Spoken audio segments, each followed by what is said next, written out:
This is KUTV Primetime News with Irene Mwangi. Thank you for staying tuned. As we promised, tonight we'll be looking into the side effects of the Astrazeneca vaccine.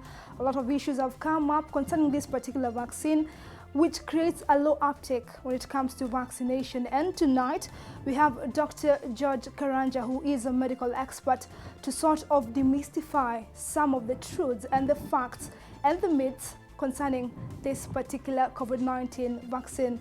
Many thanks indeed, Dr. Karanja, for joining us tonight. Thank you. It's my pleasure to be here. All right. Now, let's start off from the issue of blood clots, which have been witnessed not only here in Kenya, but across the globe. We have seen cases in Europe of people experiencing blood clots once they take the COVID-19 jab. What do you think can be attributed to this? Is there a linkage between AstraZeneca vaccine and blood clots? Well, thank you for, as you said, there's been a lot of concern about the blood clots.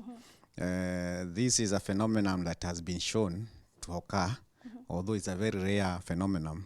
Actually, it's only occurring in 5 people in a million. Yeah.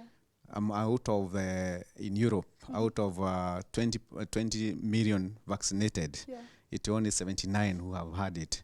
But since it was the incident, nobody knew what really happened, and it didn't happen during the pre-trial. That's why it was, people thought, became cautious. Yeah. This is because it's, as we say, it is not medically proven. It is something that is just been seen. It's something that scientists had not known what was the cause. It has been attributed to, a lot of research is still going on.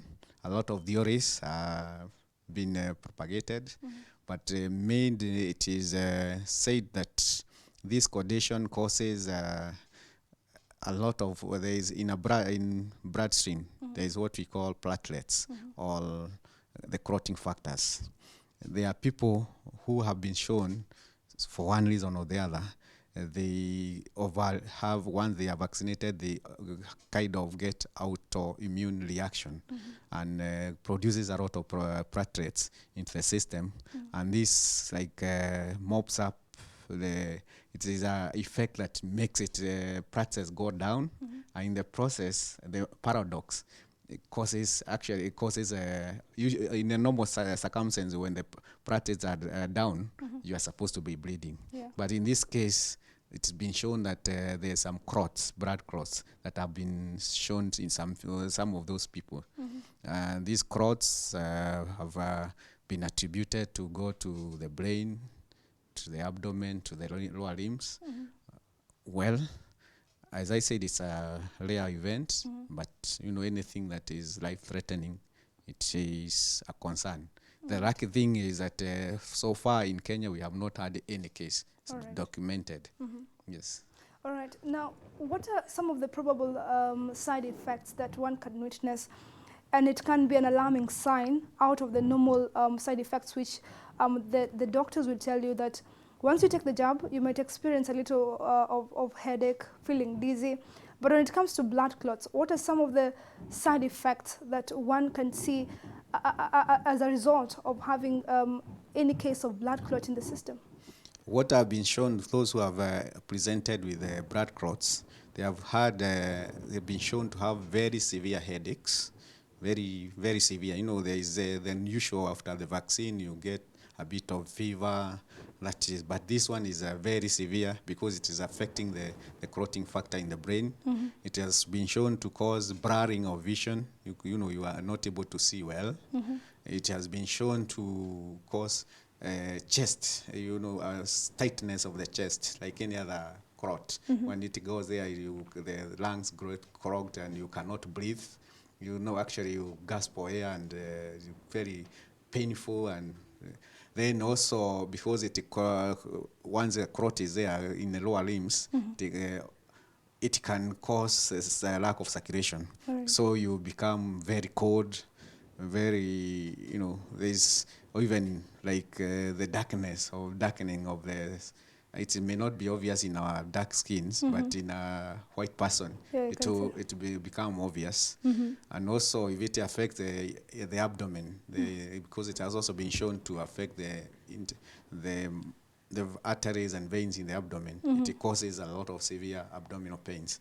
So those are some of the things that have been shown to occur. All right. Yes. Now, misinformation about COVID-19 vaccine risk have been quite rife, with many seeking for answers. Now, for people who have experienced blood clots before in their medical history, should they now be scared in taking the vaccine, since it might be estimated that they are more prone to be having blood clots? Should they take this particular vaccine, since there appear to be a linkage, even though the research has not been concluded on that? Well, as you have said, the research has not concluded, and it has not been, there's no direct link between those who have developed so far the clots have not been shown that there are people with who have had blood clots before. So it is, actually it has, surprisingly, it is more common in women, 6 in 1. The 6 more common in women than men, and it is occurring more in younger people. So there's more concern about the young people. But people who have, people have developed blood clots before, the mechanism of that blood clot is different from what is happening now. So I don't think there should be any fear. And we have, for personally, I've seen quite a number of people with, even women who have had blood clots. They have been vaccinated. They have not had issues. And I think we should not, this is just a scare. All right. Yes. All right, Dr. Ranja, there's something that is happening in the public. We are seeing people taking aspirin few minutes before they take the COVID-19 jab, because historically, aspirin has been used in the thinning of blood. Now, do you think people should take aspirin before they take the COVID-19 jab, since aspirin has been used in the medication of blood clots as a preventive measure per se? Yes, aspirin has been used for a long time for, thinning the blood, especially for people prone to clots. But as I've explained before, this is a condition that is mopping out platelets. So it is actually making the blood very thin already. So if you already now start taking something with aspirin that will make it thin more, you will likely to bleed a lot. So you will not be encouraged to take something like aspirin. No. All right. Yes. Now, for countries in Europe, they have decided to change the COVID-19 vaccine, that is Astrazeneca, for people under the age of 30 due to the blood clots that have been witnessed, especially in that group age. Of course, here in Kenya, we have not started the vaccine rollout for people under 30, but for health workers who are under 30, they have been forced to take Astrazeneca, given that it is the only vaccine that the country has, of course, approved. Now, do you think maybe the Ministry of Health should stop inoculating health workers under 30 due to some of these side effects? Because we have seen even some health workers, especially in Kwale County, they have refused to take the AstraZeneca vaccine. It is a low uptake in that particular county. I think, yes, of course, there is anything that is happening is fear. But as I said, even in Europe, where the cases that are with 1 out of 190 million doses, there's only 179 cases that has been reported. It's very low. Yeah. And it is not, okay, it is, it's only unfortunate that it is reported in younger people and more to do with women. Some people have said in Europe, because the people who were more targeted earlier were health workers who are more women, maybe. But also the younger people, we say that they have a stronger immune system, so they will tend to react stronger than this. But there is no, those for in our country, those who have received medical people and all this, like now, I would say like the last 2 weeks in this university, we have been vaccinating medical students and nurses. We have not had, these are young people. None have experienced such any such problems or any, and they have no fear. I think it's just fear of unknown. Yeah, the fear of unknown. Of course, due the research has not been quite concluded on the same. Yes. Now, there has been a myth and misconception that I would want Dr. Karanja to demystify. The issue that perhaps if you have coronavirus and you take the jab, you might experience the issues of blood clot. Is there a linkage between this particular trajectory? And if per se you have COVID-19 and you take the jab, are you expected to have some sort of side effect due to the virus being already in your bloodstream, and then you have the jab, or you take the jab?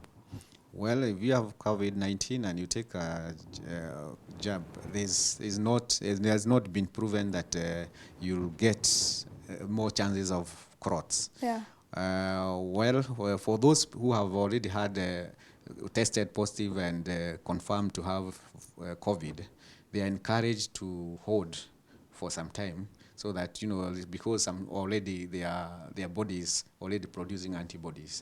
So you would want to let it cool down, and maybe you usually say 2 weeks to a month, and then you can vaccinate. Doesn't mean they should not be vaccinated, but it's only that they should not be inactive. When you are the disease is active, you to vaccinate, because otherwise it might the reaction might be too much. Otherwise, there's not that somebody should not be vaccinated because he had COVID. All right. Yes. Now, let's change gears from matters of blood clots to the issue of fertility. Now, some women have been skeptical in taking the COVID-19 vaccine due to the issues that it might affect their fertility. Is there a linkage between the vaccine and fertility? Because we have witnessed this is not the only vaccine that has caused jitters when it comes to fertility issues. We have had previous vaccines, and now we are having COVID-19 vaccine, that is the Astrazeneca, be it Johnson & Johnson and Pfizer, but still the issue of fertility has been a concern. Is there a linkage between fertility and COVID-19 vaccine? From an expert point of view, not yet. No linkage at all between vaccination and COVID and at all, because the way it works, it has no role. It will not interfere with any, with the hormones. You know, so I don't think that would be an issue. Of course, before I remember there was an issue of the tetanus vaccine and all these but it was proven not to be true scientifically. All right. But even this one, it is nowhere that it has any link. Yeah, so I think it's just a fear. All right. Yes. But there have been, people have tried to create some sort of connotation between fertility and vaccine. Why do we have this particular trajectory of propaganda being, of course, shared or spread concerning vaccines? Is it a move to derail the public, or is there some truth? Because they say there's always some truth to a rumor. Or so yes, they say. it is always said to us there's a truth to the rumor, but the rumor that is scientific proven. Okay. You know, people can, there are those who don't like anything new. Okay. And they will say anything, and they will do anything to. Actually, it has even, I've seen it in the social media, even saying men, it is lowering fertility, you know, they're lowering, causing erectile dysfunctions and all this. But I think those are just, when you understand the science and how it works, there is no link between fertility or erectile dysfunction with the COVID vaccine. So I think it's just some, you know, if what we humans are is that if you have an issue, you tend to blame anything that is new or strange to you. And then you, of course, there are those who are for their own reason don't like anything new. Yeah. So they will always have a reason to not to, you know, to accept something new, yes. Yeah. And that is known worldwide, yes. Yeah, that is common, especially among humans. Yes. Now, still on that, a section of females have complained that once they got the AstraZeneca vaccine, their period cycle shifted. For some, the periods came a bit too early. Others, it came way too late, depending on where your cycle is, between 28 to 32 days. I think this is something that Dr. Karanja also experienced. Once I took the COVID-19 vaccine, the menses shifted. Does AstraZeneca vaccine affect the hormones in our bodies? Is there something that triggers a change there? I think I would not say it is a vaccine. I would say it's a human the nature. Okay. You know, somebody, by the time if you have those for us, those who have had chance to walk people in to get the vaccine. There are people who even don't sleep for a week before they come to get the vaccine, or even after the vaccine they cannot sleep. They even say, now I don't know what will happen. Of course, there is a lot of emotional and psychological changes, and of course human, especially ladies, are very emotional, psychological. Anything that affects them emotionally, psychologically, it affects their system. And that's what I would think that would be the issues, but not the vaccine itself. All right. Yes. Okay, of course that is a weird way of saying it, because it was even published in the dailies. I think it was published today in Daily Nation. Women coming up to say that their cycle shifted due to the Astrazeneca vaccine. I hope maybe they'll do research and see whether really it is caused by the vaccine itself. Now let's look at pregnant women. When it comes to the pre-trial stage of testing the COVID-19 vaccine, it was limited among pregnant women. And here in Kenya, the Ministry of Health announced that the COVID-19 vaccine will not be rolled out to pregnant women.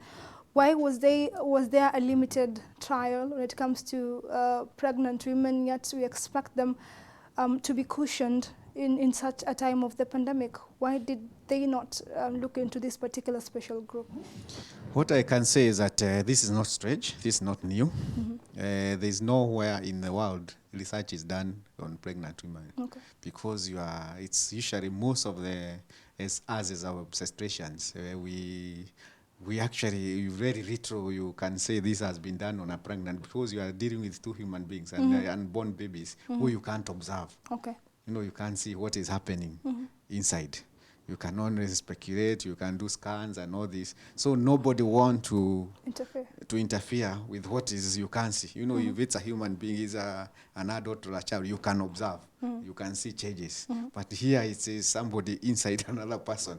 So really, most of the research are never done in pregnant ladies, and those who have been done in pregnant is in mice and animals, not human beings. Because if something untoward happens, you cannot change it, you cannot control it, and you condemn such a baby for life. Yes, so nobody can do that. All right, it is a sensitive group there. Yes. Of course, that's why maybe the researchers didn't want to touch on that particular group. Now, Dr. Karanja, you've seen what has been happening in the country due to COVID-19 vaccine, the uptake and the different reactions that have come with it. What can you tell the public concerning the Astrazeneca vaccine, given the myths that have been there, given the jitters that have been there, at a time where we do not know whether we'll get the second dose? Do you think the delay of the second dose might affect the vaccine, the first dose that we took of the Astrazeneca vaccine? Should there be a delay due to what is happening in India? Of course, would hope that things run according to, from the research that has been done. As you say, these are things unfolding. It has been said it is supposed to have initially done after 80 weeks, but research has shown that even up to 12 weeks, it's still very effective. It is, and we hope that by that time, the government will have found a way of bringing at least the second doses to the people. Otherwise, it may, if it delays so much, we may have, we don't know, we don't know what might happen. But we are very optimistic. Some of us we are the first to take the vaccine. We are longing to get the other one, but all I will say, we are saying is that we should not hold that we keep this batch so that to wait for the other, so that maybe it will not come. I believe all human beings, all of us are worldwide, everyone is concerned, and when the time comes, the vaccines will be available. All right. Thank you so much, Dr. George Karanja, for making time and giving us a perspective concerning the issue of AstraZeneca vaccine side effects here in the country, of course, giving us the fact that there is no linkage between blood clots and the AstraZeneca vaccine until the research is concluded on the matter. Now, we are taking a short break, but we'll be back with more on what is happening beyond our borders.